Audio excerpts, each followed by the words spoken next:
Hello students, हमारा आज का टॉपिक है deduction of Ohm's law using drift velocity. तो हम जो है ड्रिफ्ट वेलोसिटी का यूज़ करके ओम्स लॉ को डिड्यूस करेंगे। तो देखिए, सबसे पहले जो है हम देखते हैं कि हमारे पास एक कोई कंडक्टर है इस प्रकार से, जिसकी लेंथ जो है वो है L, और इसके एंड के ऊपर हमने जो पोटेंशियल डिफरेंस लगाया हुआ है वो हम मान लेते हैं हमने लगाया है V, और इसका जो एरिया ऑफ क्रॉस सेक्शन वो हम मान लेते हैं A।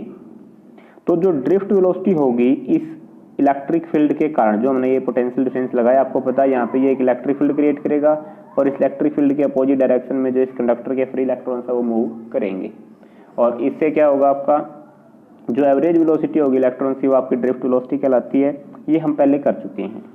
तो वो जो ड्रिफ्ट वेलोसिटी होती है उसकी वैल्यू उसको हम VD से लिखते हैं, और वो आपकी इसके इक्वल थी। ये एक्सप्रेशन हमने पहले किया था, small e capital E tau by m, जहाँ पे E इलेक्ट्रिक फील्ड था, small e charge on electron and tau is the relaxation time and m is the mass of electron. अब जो ये E है, अगर इस इलेक्ट्रिक फील्ड को हम पोटेंशियल डिफरेंस की टर्म में लिखें तो इसको हम ऐसे लिख सकते हैं, electric field is equal to potential difference by length, पर यूनिट लेंथ कह सकते हैं। तो इसको देखो, हमने इलेक्ट्रिक फील्ड की जगह पुट कर दिया V बाई L। तो ये हमारा जो है VD की वैल्यू है यहाँ से। इसके बाद अगर हमारा जो कंडक्टर उसका area of cross section A हो, तो number of electrons per unit volume, जिसको हमने स्मॉल n से लिखा था, या इसको हम इलेक्ट्रॉन डेंसिटी बोल रहे हैं कंडक्टर की, वो कितनी थी, स्मॉल n लिखते थे। तो हमने करंट और ड्रिफ्ट वेलोसिटी का रिलेशन किया था लास्ट टॉपिक में, I is equal to NEAVD, ये रिलेशन हमने किया था। तो इस रिलेशन के अंदर अगर हम VD की वैल्यू पुट कर दें ड्रिफ्ट वेलोसिटी की, जो हमने यहाँ से अभी ये निकाली, इसको इक्वेशन फर्स्ट बनाए हम, तो देखिए I is equal to NEAVD, VD की हमने ये वैल्यू पुट कर दी। यहाँ से देखो स्मॉल e का क्या हो जाएगा, स्केयर बन जाएगा यहाँ से। अब जो ये आपके पास इधर I है, इस I को तो ले आओ उठा के इधर डिवाइड में आ जाएगा, इधर रखो सिर्फ ऊपर V को, बाकी जो जो टर्म है इन सबको उठा के ले जाओ इस तरफ। तो देखो जो ये ML डिवाइड में है, ये इधर आके कहाँ जाएगा, ऊपर चला जाएगा, और ये जो E स्केयर और NA और रिलैक्सेशन टाइम है ये आपका ऊपर से कहाँ चला जाएगा, नीचे। तो ये आपके पास यहाँ से क्या बचा, देखो जो V बाई I है, V बाई आपके पास ML by NE square relaxation time to multiply by A। अब आपको पता V बाई I जो होता है ये आपका ओम्स लॉ में आपने ये रिलेशन पढ़ा था। इससे पहले हम ये प्रूफ कर देते हैं, देखिए कि अगर हमारा टेम्परेचर फिक्स हो एट ए फिक्स टेम्परेचर, जो हमारी राइट हैंड साइड की क्वांटिटी है, मास of electron, length of conductor, number density of electrons, charge on electron and relaxation time, अगर हमारा टेम्परेचर फिक्स है तो ये सारी की सारी टर्म आपकी कांस्टेंट रहती हैं, चेंज नहीं होती। कांस्टेंट कैसे रहती है, देखो ना तो मास पे कोई फर्क पड़ेगा, टेम्परेचर कांस्टेंट है तो ना ही लेंथ पे कोई फर्क पड़ेगा, ना ही फ्री इलेक्ट्रॉन्स की डेंसिटी पे कोई फर्क पड़ेगा, ना चार्ज पे, ना रिलैक्सेशन टाइम पे, क्योंकि टेम्परेचर चेंज होने से ही हमारी ये वेरी करती हैं। तो इसका मतलब इस राइट हैंड साइड वाले कंपोनेंट को हम क्या बोल सकते हैं, कांस्टेंट बोल सकते हैं। तो इसका मतलब ये हुआ कि V बाई I जो है ये आपका क्या है, कांस्टेंट है, और कांस्टेंट आपको पता है कि हम इसको नाम दे देते हैं कैपिटल R। और ओम्स लॉ में हमने ये देखा था कि V बाई I जो है वो आपका R के इक्वल होता था। तो यहां से हम प्रूफ कर देते हैं इसको ओम्स लॉ। अब ये अगर ओम्स लॉ है तो इसका मतलब जो राइट हैंड में जो कॉमन आपका फैक्टर आया है वो आपका किसके इक्वल है, R के। तो ये हमारा ओम्स लॉ प्रूफ करता है, और कंडक्टर जो है उसका रेजिस्टेंस R किसके इक्वल होगा, ML by NE square relaxation time into में A। इसको आपने याद रखना है, इसको हम आगे अब यूज करेंगे। देखिए इसके बाद हमारा टॉपिक है resistivity in terms of electron density and relaxation time. जो रेजिस्टिविटी है आपकी, रो बोलते हैं जिसको हम, उसका हम रिलेशन निकालते हैं, एक तो इलेक्ट्रॉन डेंसिटी स्मॉल n के साथ और रिलैक्सेशन टाइम टो के साथ, कि इनके साथ ये किस प्रकार से रिलेट होगा। तो देखिए किस प्रकार से रिलेट होगा ये एक दूसरे से। आपको ये पता है कि R जो है वो इस प्रकार से रिलेटेड है आपका रेजिस्टिविटी के साथ। किस प्रकार से आपने 10th क्लास में किया था कि R लेंथ के डायरेक्टली प्रोपोर्शनल और एरिया के इनवर्सली प्रोपोर्शनल। जब हम इनको कंबाइन करते हैं तो ये जैसे इक्वल प्रोपोर्शनलिटी सिंबल को हटाएंगे तो यहाँ पे क्या आ जाएगा, रेजिस्टिविटी। क्लियर है। इसके बाद हमें ये पता है कि आर की वैल्यू कितनी है, आर की वैल्यू ये है, हमने अभी निकाली थी। तो इस आर की वैल्यू को यहाँ पुट कर देते हैं, तो हम रेजिस्टिविटी की वैल्यू फाइंड करते हैं। देखिए हमें रेजिस्टिविटी की वैल्यू ये मिलती है। इसमें जो आपका है ये वाली टर्म एरिया और लेंथ, ये दोनों क्या हो जाते हैं, देखो एक तो ये एल कट जाएगा और एक आपका ये ए कट जाएगा। आपके पास रेजिस्टिविटी की वैल्यू मिलेगी आपको ये वाली। अब देखो इसमें रिलैक्सेशन टाइम भी है और इलेक्ट्रॉन डेंसिटी भी है, तो इन दोनों की टर्म्स में आपको जो है ये रेजिस्टिविटी मिल जाती है। क्लियर है?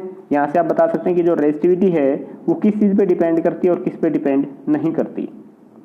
देखिए ना तो कंडक्टर की लेंथ पे डिपेंड करती, ना कंडक्टर के एरिया पे डिपेंड करती। तो आप यहाँ से कह सकते हैं resistivity is independent of the dimensions of the conductor, conductor की डायमेंशंस पे डिपेंड नहीं करती, but depends on it's two parameters. इसके दो पैरामीटर कौन से, एक तो ये स्मॉल एन आपका क्या है, इलेक्ट्रॉन डेंसिटी, ये आप कह सकते हो इलेक्ट्रॉन पर यूनिट वॉल्यूम, और दूसरा क्या है टाउ, जिसको बोलते हैं रिलैक्सेशन टाइम। क्लियर है? बाकी तो आपका जो मास ऑफ इलेक्ट्रॉन और चार्ज ऑफ इलेक्ट्रॉन ये तो आपके फिक्स होते हैं। तो इन दो कंपोनेंट से आपकी जो रेजिस्टिविटी डिपेंड करती है। इसके बाद आपका जो है नेक्स्ट है right relation between quantity J, sigma and E. इन तीन क्वांटिटीज के बीच में हमें रिलेशन बताना है। देखिए जे आपकी क्या है, करंट डेंसिटी, सिग्मा आपका क्या है, रेजिस्टिविटी का उल्टा कंडक्टिविटी, और ई आपका जो है इलेक्ट्रिक फील्ड है। तो इसमें आपसे डायरेक्ट पूछा जा सकता है 2 या 3 नंबर में, drive relation between current density, conductivity and electric field. तो यहाँ से देखते हैं, आपको पता है कि जो इलेक्ट्रॉन होता है उसके ऊपर चार्ज कैसा होता है, माइनस ई। ड्रिफ्ट वेलोसिटी के लिए फॉर्मूला हमें ये पता है, देखो ये E electric field tau by m होता था, अब यहाँ पे चार्ज की वैल्यू हमने पुट की माइनस का ई।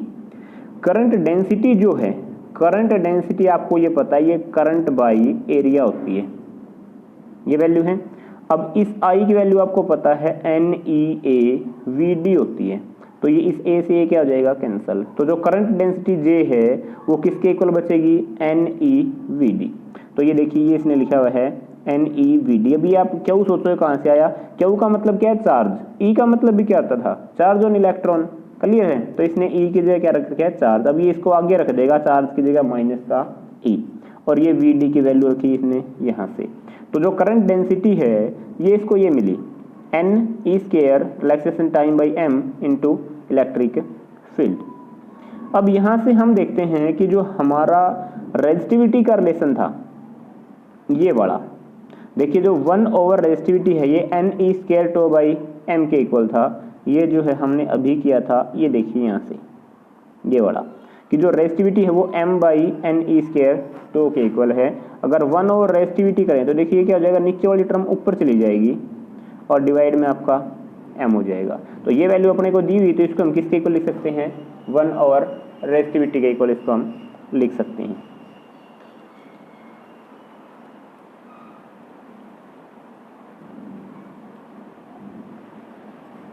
इसके बाद जो है हमारा आगे, अगर इस टर्म की वैल्यू को देखिए तो ये वाली टर्म है, इस टर्म की वैल्यू को हम पुट कर देते हैं 1 ओवर सिग्मा, और 1 ओवर सिग्मा आपको पता है ये किसके इक्वल होता है, सॉरी ये 1 ओवर रो है, ये आपका सिग्मा, क्योंकि जो रेजिस्टिविटी है उसका उल्टा क्या होता है, आपका कंडक्टिविटी होता है। तो जैसे इसको कंडक्टिविटी की टर्म में रखेंगे तो जे जो है वो आपका क्या हो जाएगा, सिग्मा इंटू में ई। देखो इसकी जगह हमने क्या रखा, सबसे पहले तो 1 ओवर रो, और 1 ओवर रो का मतलब क्या होता है, कंडक्टिविटी। तो इसकी जगह आपका क्या बना, कंडक्टिविटी इंटू में साथ में आपका यहाँ पे इलेक्ट्रिक फील्ड। तो देखो करंट डेंसिटी जे, इसका रिलेशन आपका कंडक्टिविटी और इलेक्ट्रिक फील्ड के साथ ये बना। क्लियर है? अब इसको अगर हम कन्वर्ट करना चाहें तो देखो सिग्मा को हम क्या लिख सकते हैं, 1 बाई रो, 1 बाई रो लिखेंगे इधर सिग्मा की जगह। तो ये रो को अगर इधर ले आए तो देखो ये रो इधर से जाए कहाँ चला जाएगा, जे के साथ। तो यहाँ से आप ये भी कह सकते हो कि इलेक्ट्रिक फील्ड जो है वो रो इंटू में जे के इक्वल होगा। तो ये आपका देखो यहाँ से 2 रिलेशन बन जाते हैं। अगर इलेक्ट्रिक फील्ड, रेजिस्टिविटी और करंट डेंसिटी में रिलेशन पूछे तो ये वाला, और अगर इलेक्ट्रिक फील्ड, कंडक्टिविटी और करंट डेंसिटी में रिलेशन पूछे तो ये वाला। क्लियर है? तो ये आपके यहाँ से रिलेशन बन जाते हैं। आज करेंगे यहीं तक, नेक्स्ट टॉपिक देखेंगे नेक्स्ट क्लास में।